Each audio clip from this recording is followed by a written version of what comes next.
Hey guys, we are ready for lesson 7 out of chapter 7. This is the last lesson in this chapter. And we're talking about area and perimeter. Well, first of all, we need to review what area and perimeter are. Some of you know what it is, some of you don't, so let's talk about it. If we're doing area, usually area is length times width if you're talking about a four-sided figure. If you're talking about a triangle, it's 1/2 the base times the height.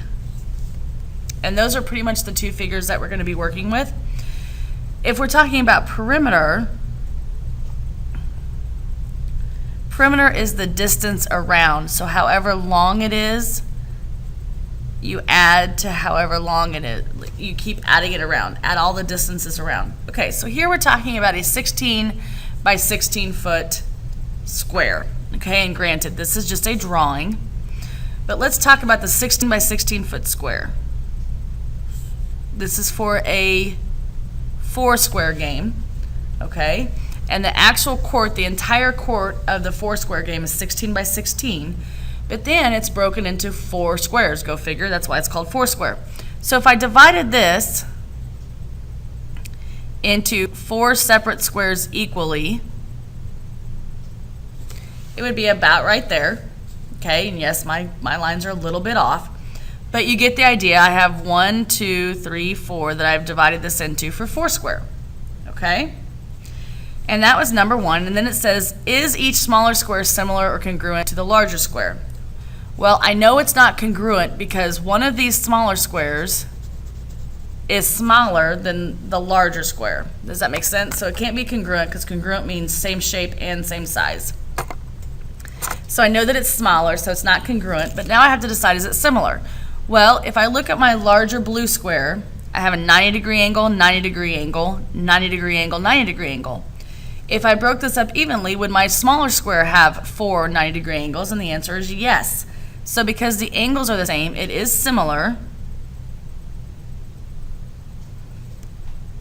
And if I wanted to explain why, I could say all angles for both are 90 degrees, because we just talked about that. They're all 90-degree angles in the corners.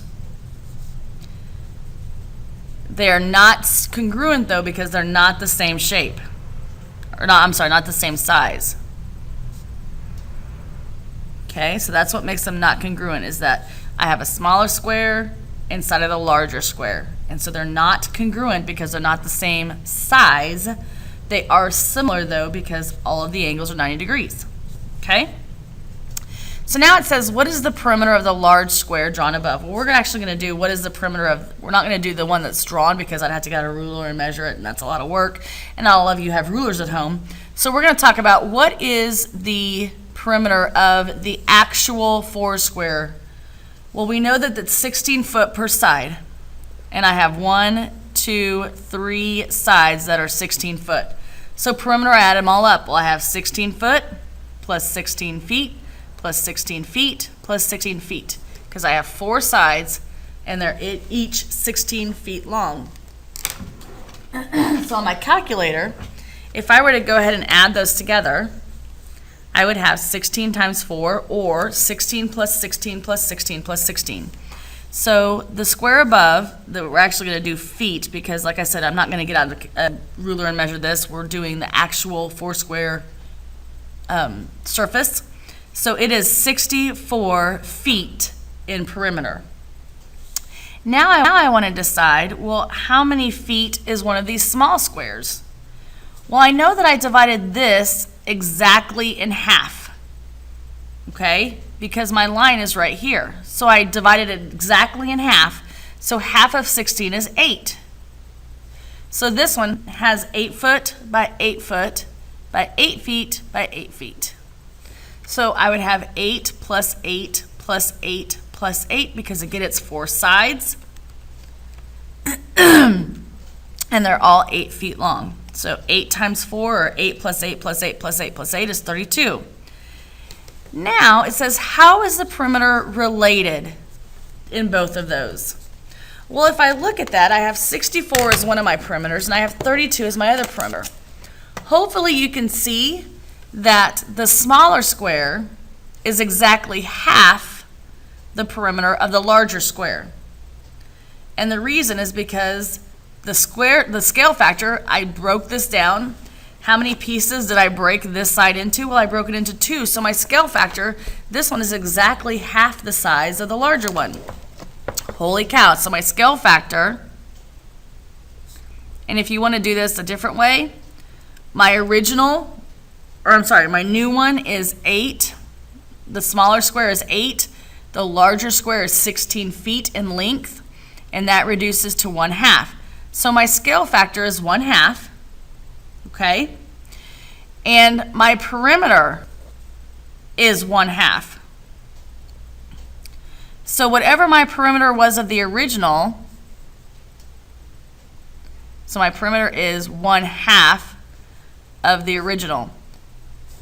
Whatever my perimeter was of my original, which was 64, if I take that times my scale factor, I'll get my new perimeter. Okay? So let's apply that.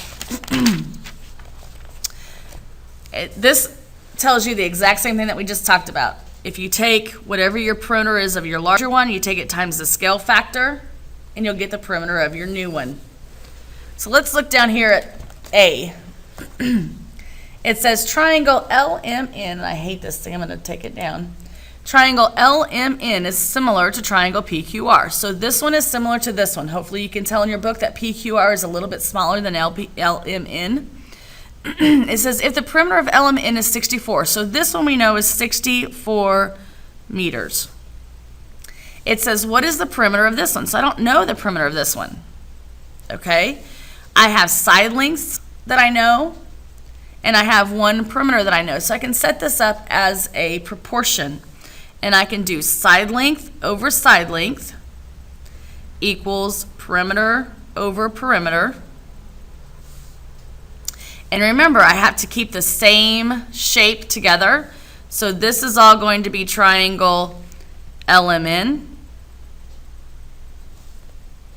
This is going to be triangle PR or PQR. And remember, I have to keep them lined up. So the side length for LMN is 24. The perimeter for LMN is 64. That gave us that in the problem. The side length for PQR is 18. And the perimeter is what we don't know, so that's our X. Now I can cross multiply. So I have 18 times 64. And 18 times 64 gives you the answer of 1,152. And now you take 1,152 divided by your remaining number. I've used 24. Nope, I've used 64 and I've used 18. I've not used 24. So divided by 24 equals 48. So now I know that this side length, or I'm sorry, this perimeter, not this side length, this perimeter, because we didn't know the perimeter of the new image. So this perimeter has to be 48, and our units is meters. Okay? Let's go on over here. Now we're talking about, it gives us this factor of 3 to 2. It says the scale factor of 3 to 2. Okay? What I just said. This colon means that it's a fraction.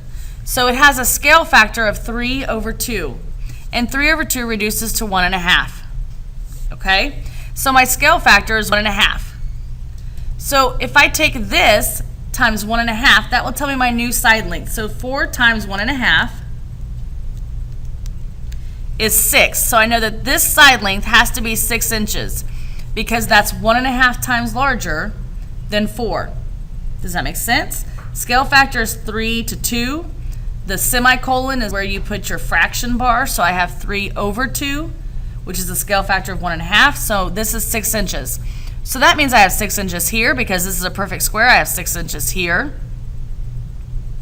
I have 6 inches here, and I have 6 inches here. So what is my new perimeter?